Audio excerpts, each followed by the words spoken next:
हमारे साथ सीनियर सहाफी और तज्जिया का शौकत पराचा साहब मौजूद है। बहुत शुक्रिया शौकत पराचा साहब, good morning, I hope you are doing well. सबसे पहले तो बिलावल भुट्टो का दौरा लाहौर और जो उनकी एक्टिविटी है उस पर बात करें। उन्होंने कहा जी कि हम इलेक्शन जीतने के लिए किसी और की तरफ नहीं, आवाम की तरफ देख रहे हैं। कोई सोचता है कि डरा धमका कर हमें भगा देगा तो ये उनकी गलत फहमी है, क्या कहेंगे? जी बिस्मिल्लाहिर्रहमानिर्रहीम, थैंक यू वेरी मच। आपने बिलावल भुट्टो जरदारी से बात शुरू की तो देखें, पीपल्स पार्टी, बिलावल भुट्टो जरदारी या कोई भी बड़ी सियासी जमात एक मखसूस एरिया में जहाँ उनकी एक्सपीरियंस होती है उससे निकल कर पूरे मुल्क में घूमते हैं या जाते हैं तो मैं तो इसको वेलकम किया करता। बिलावल भुट्टो जरदारी और आने से पहले आपको याद है शांगला गए थे, इधर केपी में, वो अपर दीर, लोअर दीर में, पेशावर में, वो कोहाट में जलसा कर चुके। तो जो रीच आउट है किसी भी main stream national level political party की, अगर वो पूरे मुल्क में, जैसे कभी कहा जाता था कि चारों सूबों की जंजीर बेनजीर बेनजीर, बिलावल कल यही बात कर रहे थे। बिलावल भुट्टो जरदारी ने जब ये कहा कि मैं लाहौर से रिश्ता जोड़ने आया हूं तो हमें वेलकम करना चाहिए। सिमिलर आज नून लीग ने कराची में एमकेएम के साथ कुछ सीट एडजस्टमेंट पे बात करना है। अगर उनकी आज सीट एडजस्टमेंट एमकेएम के साथ कराची में हतमी हो जाती है, 2, 4, 5, 6 अगर सीटें नून लीग को सिंध में मिल जाती हैं तो बड़ी अच्छी बात है। ये जो यूजुअली कहा जाता है कि नून लीग सेंट्रल पंजाब की पार्टी है, पीपल्स पार्टी। अच्छा, मैं प्रश्न नून लीग पे जरा मैं चाहता हूं हम दूसरे हिस्से में आए। पीपल्स पार्टी की चूंकि हम बात कर रहे हैं और आप भी कह रहे हैं कि इसको वेलकम किया जाना चाहिए, डेफिनेटली पीपल्स पार्टी का राइट भी है और पीपल्स पार्टी का बड़ी तगड़ी पॉलिटिक्स रही है पंजाब के अंदर, पिंडी के अंदर, लाहौर के अंदर, वी नो दैट। जो मंशूर बिलावल दे रहे हैं उसमें वो कह रहे हैं कि वो तनख्वाहें डबल कर देंगे और 300 जो यूनिट बिजली है ये फ्री कर देंगे। मुझे तो जितनी इकोनॉमी की सूरत हाल समझ आती है इसमें तो अगर मौजूदा तनख्वाहें भी हुकूमत पूरी कर रही है तो हम डेफिसिट में जा रहे हैं, इतना बजट नहीं है हमारे पास और हमें पता है कि हम कैसे पूरा कर रहे हैं, पेंशन्स कैसे पूरी हो रही हैं। तो बिलावल के पास ऐसी क्या ट्रिक है या ऐसा क्या सोर्स है जिससे वो ये तनख्वाहें डबल करेंगे? वो ये नहीं बता रहे। आपको कोई भी जर्नलिस्ट समझ आ रहा है कि कहां से वो कह रहे हैं कि हो जाएगा? देखिए, कोई बहुत बड़ी रॉकेट साइंस नहीं है। पाकिस्तान उन मुल्कों में शामिल है जहां टैक्स टू जीडीपी रेशो बहुत कम है, 9% है, और एडवांस कंट्रीज में 18%, 19%, 20% तक होती है। सेकेंडली, जो मेन थिंग है पाकिस्तान के कॉन्टेक्स्ट में, हमारे यहाँ स्टेबिलिटी नहीं है। हमारे यहाँ कोई 2 साल, 1.5 साल, 3 साल के बाद फिर वही बातें शुरू हो जाती हैं कि पता नहीं ये हुकूमत है या नहीं है। और अभी तो इलेक्शन के बारे में आपको मालूम है, आप और मैं, हम तकरीबन पिछले 2-3 महीने में हर सुबह या जब भी आप बुलाते हैं तो हम पहले तो यही कहा करते थे कि पता नहीं इलेक्शन होते हैं या नहीं होते। और अभी सेनेट की करारदाद आ गई तो फिर भी लोगों के ज़हन में ऐसे शकूक पड़े। कल सेक्रेटरी इलेक्शन कमीशन के हवाले से खबरें आ गई। तो इंस्टेबिलिटी या एक जो गैर यकीनी की सूरत हाल का परसिस्ट करना, प्रिवेल करना, उससे बहुत शकूक पैदा होते हैं। और ये जो इन्वेस्टर्स हैं, सरमायाकार हैं, जो कि मईशत का इंजन होते हैं और रोजगार उनसे मिलता है, वो फिर परिंदों की तरह होते हैं कि थोड़ा सा ठा करें तो परिंदे उड़ जाते हैं, सरमायाकार भी इसी तरह चले जाते हैं। तो जो बिलावल भुट्टो कह रहे हैं, मसलन आपकी टैक्स टू जीडीपी रेशो बढ़ जाए, टैक्स कलेक्शन आपकी बढ़ जाए, अब 14,000 अरब रुपए हमारा बजट होता है, हम कोई 6-7 हजार रुपए टैक्स इकट्ठा करते हैं, बाकी तो जो है वो डेफिसिट में शो करती है। तो अगर आप अंदर से अपनी इनहेंस करें अपनी अर्निंग्स, तो तनख्वाहें 300-400 अरब रुपए टोटल हैं, उसमें से अगर आप डबल कर लेंगे तो 1.5 अरब और लगा। ऐसी कोई एग्जांपल शौकत भाई है नहीं ना टैक्स कलेक्शन की कि सिंध में इतना बढ़ गया हो कि वो फिर विफाक में भी आएगा तो शायद विफाक में भी हो जाए।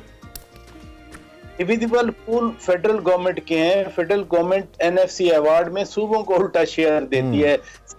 सिंध तो अदरवाइज कराची मुल्क का 60% जो टैक्सेस रेवेन्यू इकट्ठा करता है वो तो फेडरल गवर्नमेंट के पास आता है।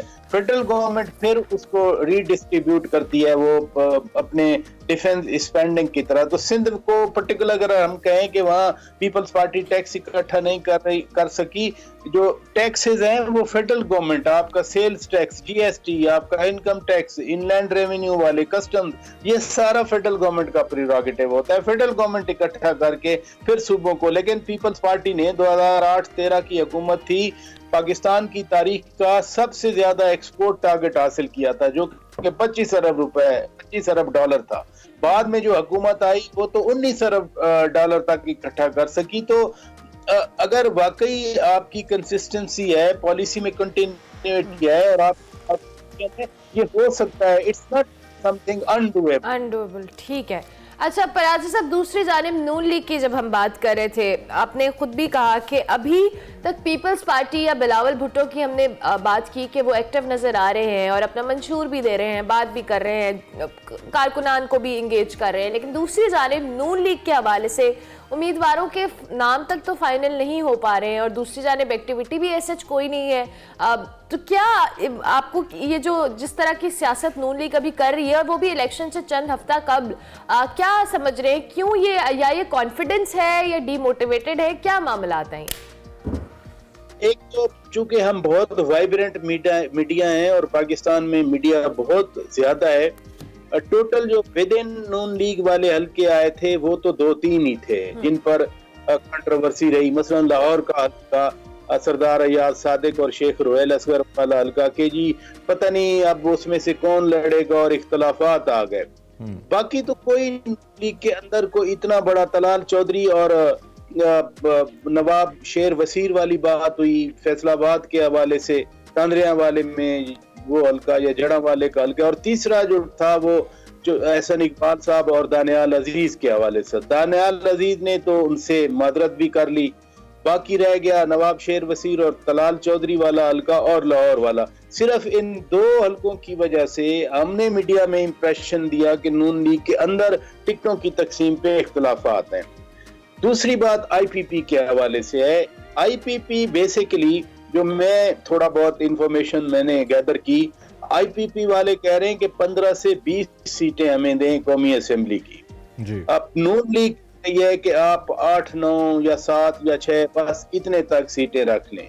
अब आईपीपी को बाकायदा ये भी बावर करवा रही है कि जब नो कॉन्फिडेंस हो रहा था, मियां शहबाज शरीफ वजीर आजम बनना चाह रहे थे या उससे पहले शहबाज शरीफ वजीर आला बनने की उस ख्वाहिश में थे, तो आईपीपी के लोग थे जिन्होंने सपोर्ट किया। और अब जबकि इलेक्शन के लिए हम जा रहे हैं तो आप हमें उतनी तो सीटें दें जितने लोगों ने आपके लिए कंट्रीब्यूट किया। ये आईपीपी वालों से मुराद आपकी जहांगीर तरीन और अलीम खान वगैरह हैं, आईपीपी वाले? यही ग्रुप था ना 20-22 वाला, जो जिन्होंने उस वक्त के वजीर आजम बानी पीटीआई को वोट देने से इनकार किया, जिसकी वजह से कस्टोडियंस ऑफ द पार्टी। ठीक ठीक। अब दूसरा जो कराची वाली एडजस्टमेंट्स के हवाले से है, कोई एज सच तो नून लीग का फुटप्रिंट नहीं है कराची में। वो एमकेएम के साथ एडजस्टमेंट होनी है कि 2-4 हजार वहां पर जो सेटलर्स के वोट हैं जो पंजाब से गए हुए हैं, वो अगर नून लीग के हैं वो एमकेएम को कहीं ना कहीं सपोर्ट कर दें और MQM in return in lieu of that वो नून लीग को सपोर्ट कर दे। इस सिनेरियो में अगर मैं समझता हूँ 4, 5, 3 सीटें निकाल ले नून लीग कराची से तो बड़ी बात होगी, क्योंकि आपने देखा पिछली बार 14 सीटें पीटीआई ने निकाली थी। अब तो खैर वहां उनके पास कोई बंदा नहीं रह गया कि जो वो लड़े और जीत जाए, तो जो वो वोट है वहां पर वोटर जो ना पीपल पार्टी को वोट देना चाह रहा है, ना जमात इस्लामी को, ना पीटीआई को और ना एमके को, तो उसको राजा साहब आप कह रहे हैं कि नून लीग में टिकट्स की तकसीम पे सिर्फ ये 2 सीट्स हैं जिन पे कॉन्फ्लिक्ट है और सीट एडजस्टमेंट पे भी कोई कॉन्फ्लिक्ट ऐसा सच नहीं है, आप ये कह रहे हैं? मैंने गुजारिश की कि आईपीपी वाले ज्यादा सीटें मांग रहे हैं और नून लीग कम सीटें देना चाह रही है। ठीक है। बाकी जो अपने इंटरनल पार्टी में जो हमने एक हवा बनाया, मैं आपको तीनों एग्जांपल दे दी, इसके अलावा कोई चीज है तो वो मुझे बताएं, वो तो कभी सरफेस पे नहीं आई, बाकी तो बिल्कुल स्मूथ। आईपीपी के साथ उनका डायलॉग चल रहा है, इसी तरह काफ लीग के साथ ऑलमोस्ट उनका हो चुका है, तो ये कोई इतनी बड़ी बात नहीं है। हाँ, जो ग्राउंड वर्क कॉन्फ्लिक्ट तो खैर काफ लीग के साथ और आईपीपी के साथ अगर मिल मिला के, जैसे आप भी कह रहे हैं, अगर ये 16+7 भी हो तो 23 सीटें हैं। ये बहुत बड़ा नंबर है। ये उतनी सीटें हैं जितनी 2013 के इंतखाब में टोटल तकरीबन पीटीआई को मिली थी। तो ये नंबर तो बड़ा है। हम इस इख्तलाफ को छोटा इसलिए भी नहीं कह सकते। एक जानिब तो वो आपने खुद कहा मुनहरिफ लोग जो हैं वो हैं, और दूसरी जानिब उन्हीं हलकों में पुराने वर्कर्स हैं नून लीग के जिन्होंने पार्टी के लिए कुर्बानियां दी हुई हैं। तो पार्टी के लिए ट्रबल तो बहरहाल है कि इनकी माने या उनकी माने। मैं बता रहा हूं कि दो इश्यूज हैं ना। एक तो नून लीग के अंदर इख्तलाफ है, वो सिर्फ 2 सीटों पे है। बाकी आपने सीट एडजस्टमेंट करनी है। सीट एडजस्टमेंट पे नून लीग उनको कह रही है कि 5-6 आप हमसे ले लें बस। आईपीपी को आईपीपी कह रही है कि 15 सीटें हमें दें, 15-16।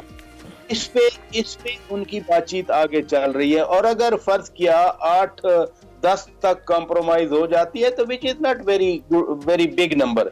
दूसरी बात यह है कि लीग जलसे तो नहीं कर ली, लेकिन ग्राउंड वर्क जो किया है, जो इंटरव्यूज किए हैं बैठ के, लोगों की सिलेक्शन है उम्मीदवारों की, वो तो मेरा ख्याल है नून लीग ने सबसे ज्यादा एक्सटेंसिव काम किया है। नून लीग तक किसी ने इतना काम ना, पीटीआई ने। पीटीआई की जो कैंपेन है वो तो रोजाना हम लोग बैठ स्क्रीनों पे कर रहे हैं ना, कि वो लेवलिंग प्लेइंग फील्ड नहीं मिली, वो देखें कागजात छीन लिए गए, वो देखें कागजात कर दिए गए। 78.16% कागजात पीटीआई के मंजूर किए जा चुके हैं। इसके बावजूद वो सुप्रीम कोर्ट में पहुंच गए कि जी बाप तौहीन अदालत इलेक्शन कमीशन। हालांकि election commission equally a constitutional body, article 220 के तहत इलेक्शन कमीशन को भी उतनी ही पावर हासिल है जितनी किसी और इदारे को है। तो गिमिक्स हैं पॉलिटिकल रहे हैं।